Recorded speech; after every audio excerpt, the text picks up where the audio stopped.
nota. A necessidade de um programa para colmatar a falta de professores era absolutamente inquestionável e, portanto, nós sabemos que este é um problema que já não vem só do ano passado, nem deste ano letivo, que se tem vindo a agravar ano após ano e tem tendência para agravamento.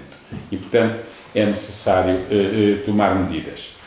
Aliás, o Ministério, na primeira reunião que teve connosco, foi precisamente um dos aspectos que colocou em cima da mesa, era que iria haver um programa deste tipo, embora, enfim, nada tivesse adiantado, portanto, só hoje é que o conhecemos, não fazíamos ideia do seu teor.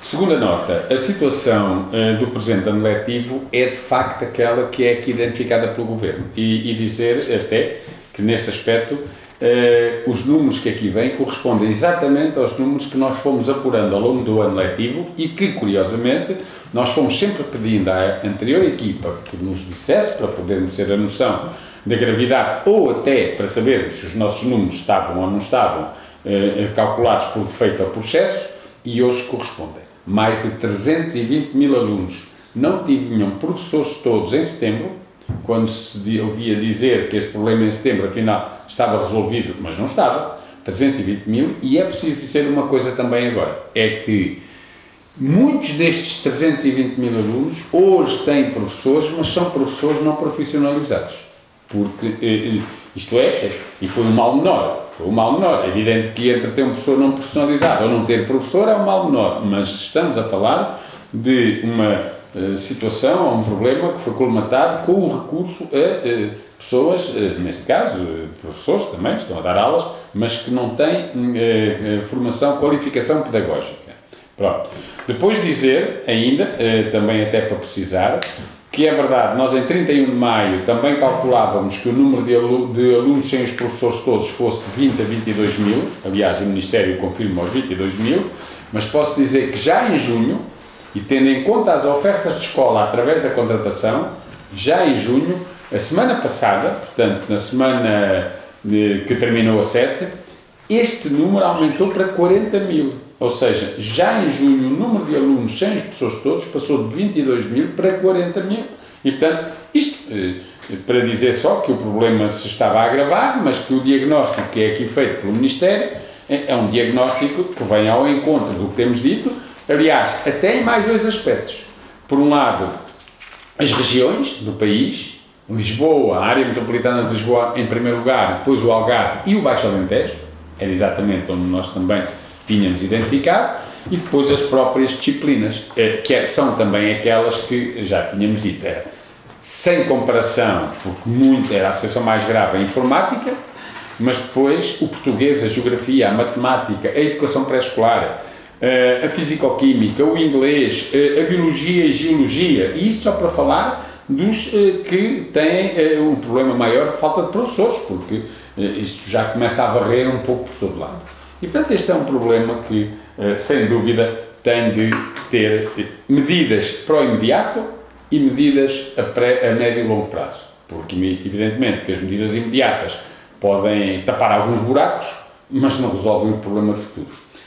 Este programa Mais Aulas, Mais Sucesso, eu diria, sobretudo, é um programa com medidas imediatas, ou seja, para tapar os tais buracos, mas ainda assim é um programa pouco ambicioso. E pouco ambicioso porquê? Porque aquilo que é possível quantificar, ou seja, naquilo em que o Ministério vai dizendo quantos professores conseguirá atrair, nós, se somarmos tudo, chegamos a 3.400. Todos nos lembramos do estudo da Universidade Nova que disse que até ao final desta década seriam precisos mais 34 mil. Ou seja, o que é possível quantificar chega a 10% das necessidades. E, portanto, se chega a 10% das necessidades, é difícil dizer, ou é difícil perceber, como é que, ultrapassando ou dando resposta a 10% das necessidades, conseguimos reduzir 90% do problema, que é o que está a ser dito. 90% dos alunos, 100 pessoas, este problema vai se reduzir em 90%. Bom, mas nós só conseguimos quantificar isto, porque a partir daí, e só conseguimos com os números que o próprio Ministério aqui divulga, não inventámos, né? O resto é um bocado como contar com o ovo que a galinha ainda não pôs. Porque, na verdade, é esperar que as pessoas aceitem. Por exemplo, olha, diz assim, um professor que esteja à beira de se aposentar, se não se aposentar, ficar cá mais tempo, vai receber até 750 euros líquidos. Mas os professores que estão aposentados, se vierem dar aulas, vão ficar no índice 167, ou seja, 1.600 euros. Ora, quem é que vai ficar mais tempo sem se aposentar para ganhar os tais 750 euros quando se aposentando-se? São 1.600. Quer dizer, e portanto isto é quase um desafio às pessoas para se aposentarem, não é? Mas o curioso é que depois, para aposentados, só tem 200 lugares, ou 200 vagas para esse tipo. Mas o problema da contratação de aposentados é também outro. É que um dos problemas maiores que nós hoje temos na profissão é o envelhecimento. Nós precisamos urgentemente rejuvenescer a profissão. Já se viu que não é com aposentados. E, sobretudo, e não estou a dizer que não haja colegas aposentados que não tenham condições de poder dar aulas, mas as pessoas andam a contar os dias para se aposentarem. E não é para se aposentarem para poder dar aulas, é para se aposentarem. É não contar os dias. E, portanto, e tem outro problema também, é que a contratação de aposentados não é o que garante o futuro, porque o que garante o futuro são os jovens que possam vir para a profissão. E nessa matéria, o Ministério é uma vez mais aqui pouco ambicioso, porque prevê recuperar 500 dos que abandonaram, e atenção, não abandonaram 800, abandonaram 20 mil. O cálculo que nós fazemos de professores jovens que abandonaram a profissão nos primeiros anos e que foram para outras profissões, ou que emigraram, ou que estão a fazer outras coisas, e que só voltarão se acharem que vale a pena, anda da ordem dos 20 mil. E, portanto, querer recuperar 500, isto é nada ambicioso, nem sequer é pouco ambicioso. Não é? Não temos nada contra, pelo contrário, que se recrutem pessoas com mestrado, doutoramentos, bolseiros de doutoramento, imigrantes que sejam professores.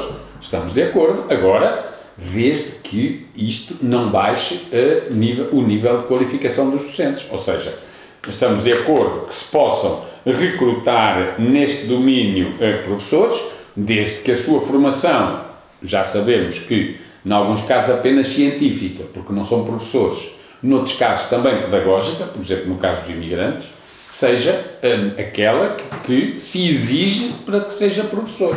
E lembrando aqui que o anterior Ministério fez sair o decreto-lei, até já mesmo no final do seu mandato, que até baixou o nível de exigência, que nós criticámos por isso, mas pronto, mas é o que está em vigor, que não se baixe mais a partir daí.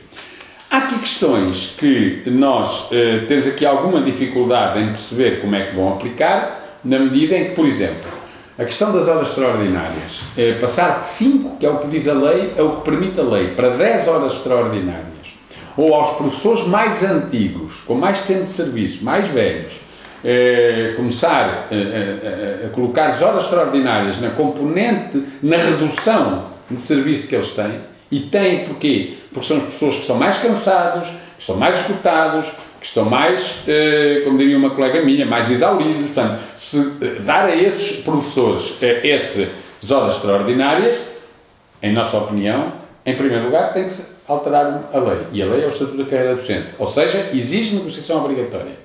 Ainda que isso se venha a admitir, nunca pode deixar de ser voluntário. Ou seja, não se pode impor às pessoas que já não estão em condições de acumular tantas horas extraordinárias que têm que o fazer, porque senão muitos entrarão de baixa. Porque senão vamos prejudicar todos, porque depois os professores, com o excesso que já hoje têm, mas ainda a sobrecarga que daí advém, bom, nós o que vamos ter é o aumento dos professores em situação de baixa médica. Quanto à agregação de horários de escolas para as outras, eu penso que talvez, pronto, isso pode acontecer, a equipa ministerial é nova e talvez não tivesse lido ainda o novo regime de concursos, porque isso já lá está. Foi precisamente a partir deste ano, a partir do próximo ano letivo, isso é possível.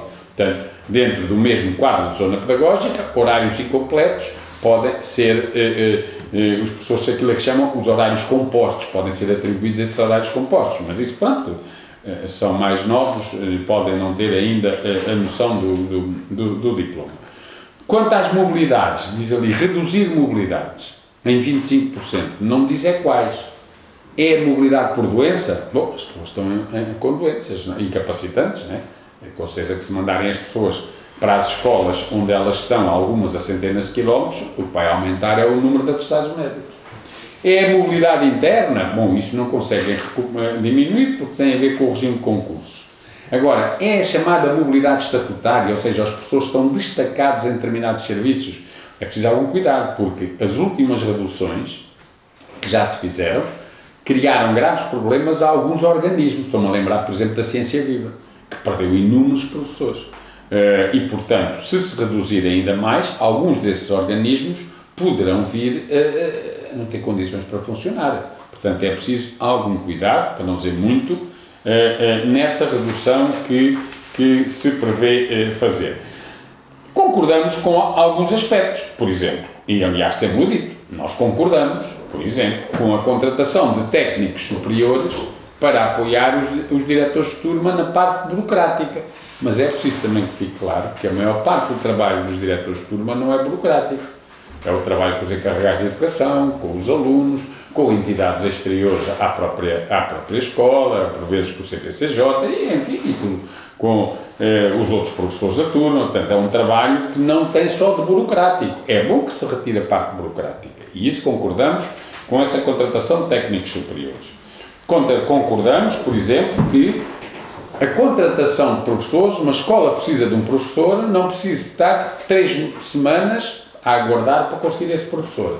Desde que essa contratação seja uma contratação pela lista chamada a reserva de recrutamento, ou seja, não se percebe porquê, mas a reserva de recrutamento existe, só à sexta-feira é que faz colocações e depois, ainda por cima, demora 3 semanas, quando surge a necessidade e é colocado alguém. Ora, se os diretores puderem, precisando do professor de uma disciplina, ir à reserva e imediatamente retirar esse professor, chamando, nem percebemos porque é que não é assim. Aliás, temos defendido, e isso pensamos nós que acelera a contratação dos professores.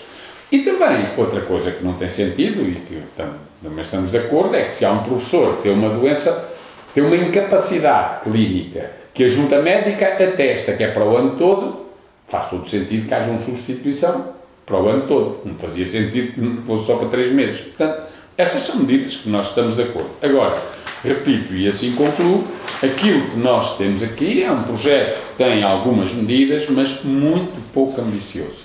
Porque, como digo, é preciso esperar que os aposentados queiram ir dar aulas, é preciso esperar que quem abandonou queira vir dar aulas, é preciso esperar que as coisas aconteçam e podem não acontecer. Porque, na verdade, o que temos aqui não é propriamente a valorização da profissão, é, sobretudo, uma tentativa de tapar alguns buracos, no sentido de, no imediato, e, portanto, ficam a faltar medidas de maior alcance, mas de, no imediato, dar algumas respostas. Só que são respostas muito tímidas, tendo em conta o problema que vivemos e que se vai agravar. Por exemplo, diz ali, criar bolsas de estudo para 2.000 estudantes para os cursos de ensino. Nós estamos de acordo. Só que estes estudantes vão entrar agora, para o ano. Portanto, estarão cá daqui a 4 ou 5 anos. Bom, mas este ano letivo, portanto, quando chegarmos a 31 de agosto, saíram para a aposentação quase 5.000 professores. E, portanto, nós estamos, e bem, a recrutar alunos para os cursos, ou a tentar recrutar alunos para os cursos, mas para daqui a alguns anos, que eles têm que tirar o curso, né? Mas este ano já vão sair quase 5.000. Portanto, isto significa que este ano, a tendência no próximo ano, a partir de setembro, é de um problema ainda maior, porque vai sair muita gente, ou tem saído ao longo de todos os meses muita gente. Termino com uma pergunta e um conselho ao Ministério da Educação, um conselho, não é que eles precisam de conselhos, mas já agora também fica. A pergunta é esta: o que é feito dos estágios remunerados? A legislação que saiu, e a legislação que saiu já no final do anterior mandato do Ministério, criou estágios remunerados nas escolas, precisamente para permitir que os estagiários pudessem, como já aconteceu no passado, até 2005, 2006, que os estagiários pudessem ter turmas à sua responsabilidade. Aliás, previa-se até que tivessem metade, meio horário, e portanto turmas até meio horário, excepcionalmente até mais do que isso, e esses estágios voltariam a ser remunerados. Para isso, iam ter que ser criados nas escolas secundárias e básicas núcleos de estágio. Esses núcleos de estágio teriam determinados horários, seriam nas localidades das escolas de formação de professores e os estagiários eram remunerados de acordo com a remuneração de um professor contratado e na proporção do seu horário. As escolas, as instituições de ensino superior vieram dizer que, bom, isso assim de um momento para o outro é muito diferente, nunca mais se ouviu falar de nada. Portanto, é verdade que o governo mudou, mas a legislação existe. E, portanto, era bom perceber isso, o que é feito disso. Se vai ou não vai haver, se foram criados os núcleos de estágio e se há ou não há os estagiários para irem fazer isso. Aliás, até também, para além dos estágios remunerados, para quem está nos cursos, o que também era previsto era a possibilidade de jovens com formação, licenciaturas em áreas científicas, e nomeadamente muitos dos que estão hoje a dar aulas de computação própria apenas, poderem ter acesso a esses estágios e poderem profissionalizar-se. Mas não se ouviu falar mais do assunto. Ninguém sabe, e são alguns milhares, se fizesse isso, quer dizer, entre os alunos das escolas superiores de educação e das universidades, mais aqueles que neste momento devem ser quase 3.000 professores de computação própria que estão nas escolas, possam eles profissionalizar-se. Fazem falta. E, portanto, é preferível que o façam do que continuem com a habilitação própria apenas. Mas não se voltou a ouvir falar do assunto.